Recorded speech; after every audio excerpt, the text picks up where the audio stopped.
lesson in Women's and Gender Studies, Sex, Gender, and Social Construction. I'm your professor, Dr. Maldonado. Let's get started. So, what's the difference between gender, sex, and sexuality? Often people confuse gender and sex. So, gender is the psychological identification as a woman, man, third gender, non binary, trans, two spirit, genderqueer, gender nonconforming, agender, etc. Oftentimes, you often think of gender or hear of gender as only being a man or a woman, or only being a girl or a boy. However, there are several different genders that exist outside of this hegemonic binary. And hegemonic is simply a fancy word for dominant or traditional. In many cultures, both within and outside of the United States, there are several genders that are identified by several other communities. And in order to be more inclusive, folks and scholars tend to acknowledge these varieties of genders that exist. So here are several examples, and there are more that exist outside of these examples. So gender is usually assumed by other people for you or for a particular individual based upon how you present your gender, how you dress your body, what clothes you wear, how you style your hair, how you talk, how you walk, etc. However, you or a particular individual determines their gender. Not anyone else determines a particular individual's gender. Only that particular individual determines their own gender. And gender can change throughout one's life. So one can identify as a girl or a woman at one point in their lives, but maybe 5 months, 2 years, 10 years, 20 years later, they identify as a different gender. So gender is mutable, meaning that it is subject to change. Now let's get on to sex. Sex is an assignment. It's a classification of an individual as male, female, intersex, or another sex. Now, sex is usually based upon one's anatomy, hormones, and chromosomes. However, again, I must emphasize that sex is an assignment, meaning that a medical professional looks at a baby once it's born or once it's come out of whatever device it was gestated within with today's technology, simply looks at the external genitalia and decides whether or not it is a male or a female based on the presence and or absence of the penis. Now, this medical professional compares the external genitalia to traditional models of external genitalia that's typical of a female or a male human being. And then that medical professional makes a judgment on the sex that is then assigned to the baby. Now, the doctor doesn't go through the extent of running the baby through several different types of tests to examine the internal reproductive organs, only relying on the external reproductive organs. Now, sexuality. Sexuality is the physical and or emotional attraction to another gender and or sex in relations to one's own gender and or sex. Okay? So if an individual identifies as a woman and they have a physical and emotional attraction to another woman, their sexuality, and again, sexuality is determined by the individual, not anyone else for an individual, but by the individual themselves about their own sexuality, that person may likely identify as gay or homosexual or lesbian. Now, I must say that an identification as homosexual is legitimate. However, it's an antiquated term used to once identify same gender, emotional, and sexual attraction. Some folks may still use an identity as homosexual orientation. However, in today's times, depending upon the region in which one lives and how they're socialized to identify sexuality, many folks identify as lesbian, gay, bisexual, etc. There are many different sexualities, as you see down here, that may exist, such as asexuality, heterosexuality, bisexuality, pansexuality, demisexuality, and etc. There are several different sexualities. Now, let's go on with the examples. So a woman who is emotionally and physically attracted to another woman may identify as a lesbian. And as you see, we are relying upon the gender of the individual in order to determine their sexuality, that individual per se. So if a woman identifies as a woman and is attracted to another human being who identifies as a woman, more than likely, not always, but more than likely, she would identify as either gay or lesbian. However, if an individual who identifies as a woman has an emotional and physical attraction to another individual who identifies as a man, then she would likely identify as heterosexual in this particular scenario. Let's give another example. If you have a man who identifies as a man and he has an emotional and physical attraction to both men and women, more than likely you identify as bisexual or pansexual, etc. within this particular scenario. And pansexuality, just as a little caveat, is a sexual attraction to all genders. It acknowledges multiple genders and not just two genders. So that's the difference between bisexuality and pansexuality. So as you see in these three examples, sexuality largely is contingent upon or depends upon heavily one's own gender. And just to make it explicitly clear, the delineation between gender and sex, gender is a psychological identification, what you believe you are, your identity as a man, woman, etc. Whereas sex, that's largely dependent upon your body, the appearance of your genitalia. And that is an assignment, a medical assignment, a biological assignment that is given to you. Often you do not decide your sex once you're born. However, you can also make your sex mutable, i.e. subject to change. Now you may ask, Dr. Maldonado, how can you make your sex mutable if it's your body?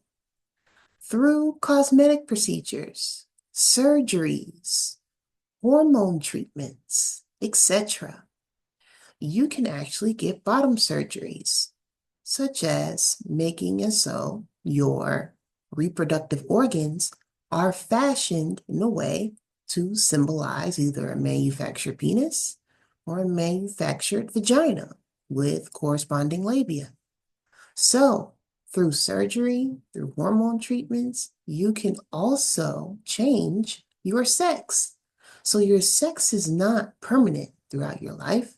It can be subject to change, should you or an individual decide to do so. Gender is also subject to change. You can change your gender throughout any point in your life. You can also change your sexuality. So you may have an emotional and or physical attraction to a man and you identify as a woman. However, later on in life, you may develop an emotional and or physical attraction to a woman. So you can either probably decide that you are not interested as a woman in men anymore, and you are solely interested in women. So you transition from identifying as heterosexual to a lesbian. Okay. So that's an example of how sexuality is also mutable. You can also decide that, hey, I actually like two or more genders instead of just one gender. So you go from being monosexual, meaning it's a fancy word for being attracted to one gender, to polysexual or pansexual, attracted to several genders, two or more genders. And that can happen at any point in your life. You can also go back or revert back to your original, per se, sexuality. So if you transition from heterosexuality to being lesbian or gay or any other type of queer sexuality, back to heterosexuality or vice versa. So sexuality, sex, and gender are all subject to change. They are mutable because an individual has the power to change their gender, their sex, and their sexuality. Now, what's the difference between social construction and social learning? So social constructionist ideologies all deal with our assignment of meaning. What meanings do we assign to people, places, and things? So social constructionist ideologies examine the various ways in which society uses language to assign labels and meanings to people, places, and things. Now, these meanings change over time across time and space and culture. So, how one culture conceptualizes gender may be completely different than how another culture conceptualizes gender. So, in the United States, more often than not, a lot of people may conceptualize gender as being binary, such as there only being a man or a woman, or a boy or a girl. However, in several different cultures, both within and existing outside the United States, communities and select societies may identify gender, conceptualize gender, or socially construct gender as being pluralative, many different genders, not just two. So, Society A may exist in the 19th century where they assign a particular meaning to sexuality, whereas Society B in the 21st century may assign a completely different meaning to sexuality. So meanings change again across time, culture, region, and space. Meanings change throughout generations as well. For example, once upon a time in the early 19th century, the color pink was once thought of and socially constructed as being a hyper masculine color for boys. Now, that may shock you because in today's times, pink, the color pink, is socially constructed as being a hyper feminine color, a color often associated with femininity and girlhood. However, back in the 19th century, pink was associated with hypermasculinity, toughness, and agility, all associated with boyhood and manhood. But not anymore. Why? Because those meanings around color and around constructions of gender have changed over time. So, meanings are also multitudinous. You may have several different meanings for a kitchen island table. Some people may socially construct a kitchen island as a perfect place to prepare food. Another person may socially construct the kitchen island as a perfect place to help one's children do homework. Another person may socially construct a kitchen island table as a perfect place to do Pilates or exercises on top.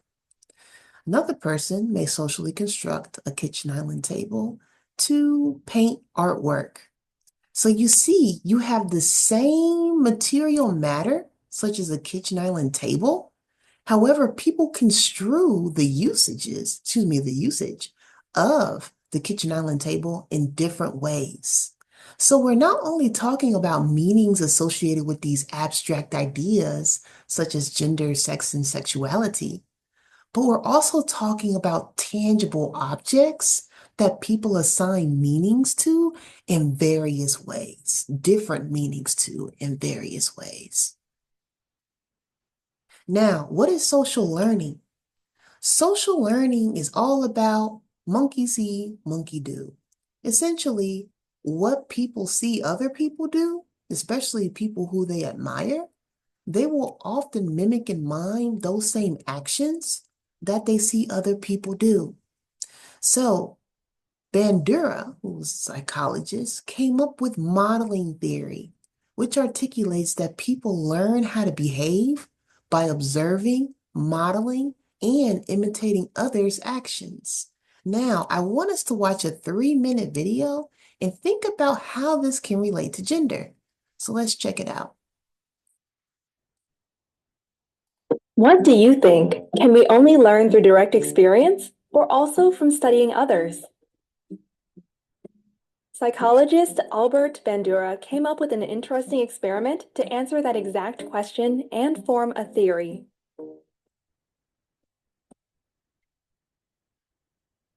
Bandura came up with the social learning theory in the 1960s, a time dominated by scholars who didn't believe Bandura's idea and argued that learning was always the result of classical and operational conditioning.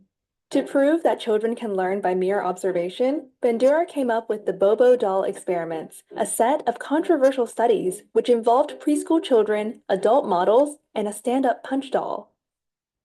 In the first set of experiments, the children were seated alone in a corner of the room. From there, they observed an adult actor aggressively kicking and scolding the Bobo doll for about 10 minutes. Afterwards, the same child was put into a new playroom where another adult deliberately frustrated the child by taking away the toys the child played with. The frustrated child was then put back into the room with the Bobo doll, where Bandura and his team made the following 3 observations. 1. Children who initially saw the adult punching the doll often copied the behavior. 2. Boys were 3 times more likely to do so. 3. Boys reproduced the behavior twice as often if they observed a man do it compared to boys who observed a female actor. Girls were also more influenced by same-sex models. To find out if movies would have the same effect, Bandura let some children watch the model live and others watch it on video or as a cartoon animation. As all 3 groups showed similar responses, Bandura concluded that children imitate others regardless of where they have seen the behavior. In the last variation of the experiments, Bandura wanted to know if the children would act differently when the models were reinforced or punished for their behavior towards the doll. Now, the children first saw the actor hit the doll and then observed another adult enter the room. This second adult would then react to the actor. These last results showed that it did not make much of a difference to the children whether the aggressor was praised or not. However, the kids who saw that the model was punished displayed much less aggression later, an effect which was especially true for girls. In other words, seeing others being rewarded does not necessarily motivate us to copy their behavior. Seeing others being punished, on the other hand, can significantly diminish our will to copy it. The fact that Bandura was able to prove that children also learn by observing others was a breakthrough in psychology. So here's my question to you. What does modeling theory that you've just seen illustrated have to do with gender? Take a couple of seconds to think about it.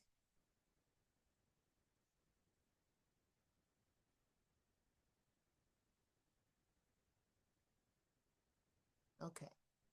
So if you have children who are watching their caregivers perform quotidian, which is a fancy word for every day, so perform everyday typical actions, those children are watching and learning how to comport themselves, how to behave themselves in a variety of different settings.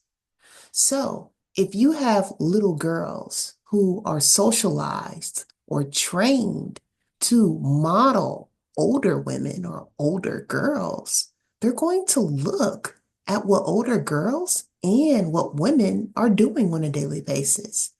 Same thing with boys who are socialized to model themselves or to train themselves to follow the exact behavioral patterns of older boys and men. So, if girls are in environments where they watch women put on makeup every day and speak with a high octave voice and change their behavior around men versus women, those girls are going to grow up mimicking and modeling the same behavioral patterns that they've grown up watching older girls and women do. And same thing with boys. If they grown up watching men probably work out regularly and also talk with a deep voice and conduct business in various ways, then they're going to grow up modeling and mimicking more than likely those same behaviors. And I want you to notice how I'm using really polarized examples of how gender is understood and performed because often society relegates these strict expectations on how women and men should behave. Okay, so keep that in mind. And the same thing goes for gender, quote unquote, gender deviant ways. So if the only models that are present for girls are men who engage in hypermasculine ways, such as chopping wood and being active and speaking loudly and sitting in wide stances, more often than not, those girls are going to grow up behaving the same way. So this is not to say that gender is this inherent instruction for girls to only look for female models and for boys to only look for male models. No, who you're surrounded by, the actions that they execute, those children are going to grow up mimicking and miming those same actions, unless otherwise instructed differently. So, how are the concepts of gender, sex, and sexuality socially constructed? I want you to reflect on this particular question. And at the same time, I want you to think about how do people learn about gender and how do they learn to perform it, right? So these act as check-in questions for you.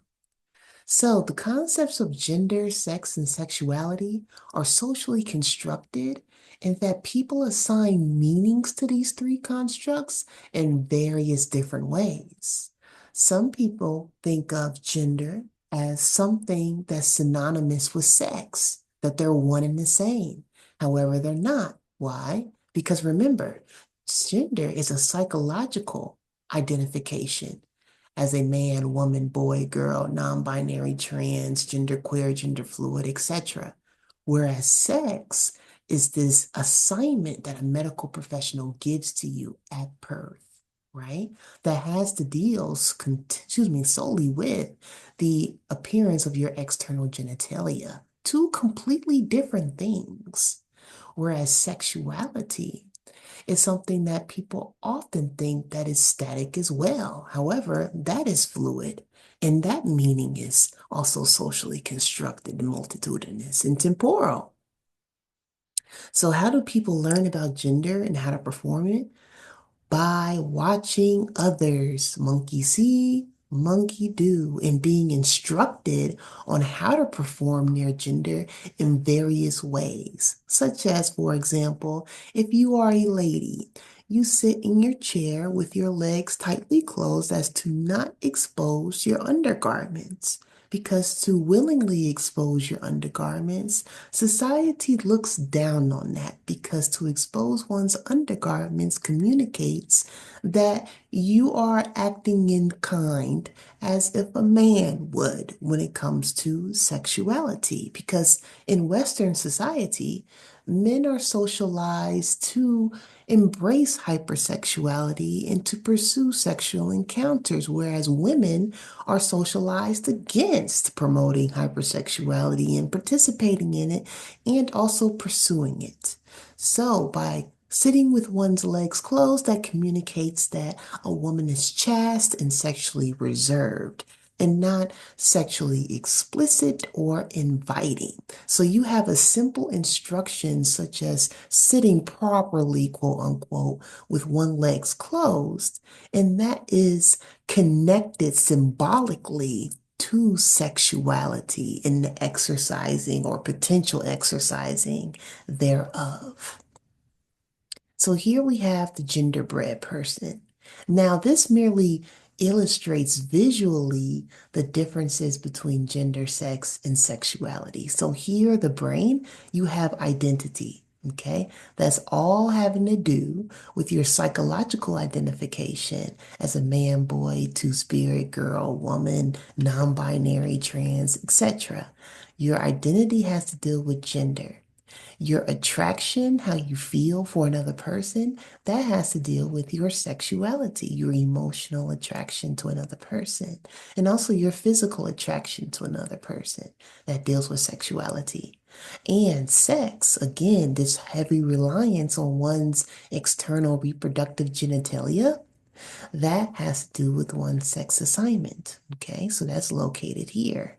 And also, when it comes to the expression of one's gender, that deals with how one walks, how one talks, how one sits, how one comports themselves privately and publicly by themselves or with other people. All of those behaviors that you perform on a daily basis communicates your gender identity, okay? Because no one goes around announcing their gender. Oh, I'm a man. Oh, I'm a boy. Oh, I'm a girl. No one really does that because the message is already sent through how you perform, i.e., how you walk, how you talk, how you sit, how you behave professionally and let's say informally. So, formally and informally, right? All of those messages that you send to people, wider society, that communicates your gender. If you talk with a lower voice, that often connotes the message of masculinity. If you talk with a high voice, that often connotes the message of femininity. If you sit with your legs splayed and arms splayed, that connotes masculinity. If you sit with your legs closed and arms close to your waist, that often connotes femininity and so forth, right? So, just to make sure that we investigated the different types of sex as well. So, again, you have male sex, female sex, intersex, and other sexes. There are not just two sexes. So, sex does not also exist in a binary as we are led to believe about sex and also gender, right? There's also this category of intersex. Now, intersex is where you may have ambiguous internal and or external reproductive organs. So you may have an external vulva, but no vagina. You may have undescended testes and a clitoris, right? You may have a phallic structure, i.e., a penis, and also a vagina. So there are various different let's see here. There are various different manifestations of one being intersex that may not necessarily be as easily identifiable as others. So some folks are assigned the category of being male. However, they are not. They're intersex. Some folks are assigned the category of being female. However, they are not. They're intersex, and that's simply due to not having a thorough investigation. Of course, is definitely an ethical practice, but not having a thorough investigation of one's orifices, bodily orifices, and also hormone checking upon birth. Doctors simply just look between the legs, match up the genitalia to their medical textbooks in their head from memory, and decide on whether you are a male, female, or intersex. So again, it's important to keep track of these terms and their functionality. So gender has dual functions here. It functions as an identity. It also functions as an expression or your gender performance. So you have an identity of gender and you also perform that gender in various ways. So if you identify as a man, you can also perform masculinity. You can also perform femininity, even though you identify as a man. So, and also have the sex category or sex assignment as male. So let's say you have a sex assignment as male and you identify as a man. but you talk with a high voice and you wear form-fitting clothing and you sit with your legs closed and you like activities that are stereotypically feminine. Those things do not change your gender nor your sex. You decide your gender. You decide whether you want to change your sex or keep your sex assignment later on in life, etc. But how you move your body and perform your gender and the types of clothes you wear, and let's see here, also the activities you engage in, that has no effect on how you identify. However, when we enter a different conversation of being trans, that's definitely relevant where you may have the sex assignment as male, but psychologically you identify as a woman or non-binary. And you may perform your gender identity as a woman or any other gender to make sure it's aligned with your gender identity. Your performance and your gender identity are aligned. So there are various ways in which you can manifest your gender and also your sex and sexuality. So here's a check-in question for you. Which are fixed? Which are fluid? Which are interchangeable? Take a couple of seconds to decide.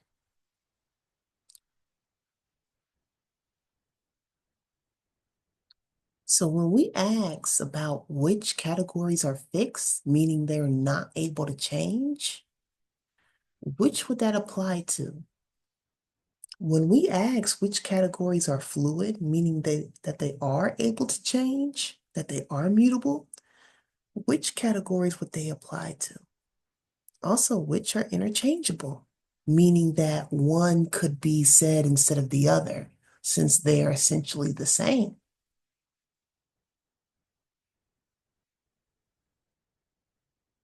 So let's go ahead and answer these questions. Neither of these categories are fixed. Why? Because they're all fluid. They are subject to change. People can change their gender. They can also go through the procedures of changing their sex. And also, if you're intersex, that inherently makes sex mutable and fluid because you have an ambiguous mixture of external and/or internal reproductive organs.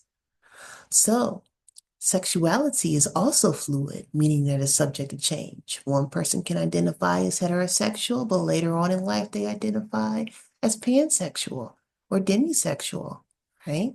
So all three are not fixed. Neither of these three are fixed. However, all three are fluid. They are subject to change.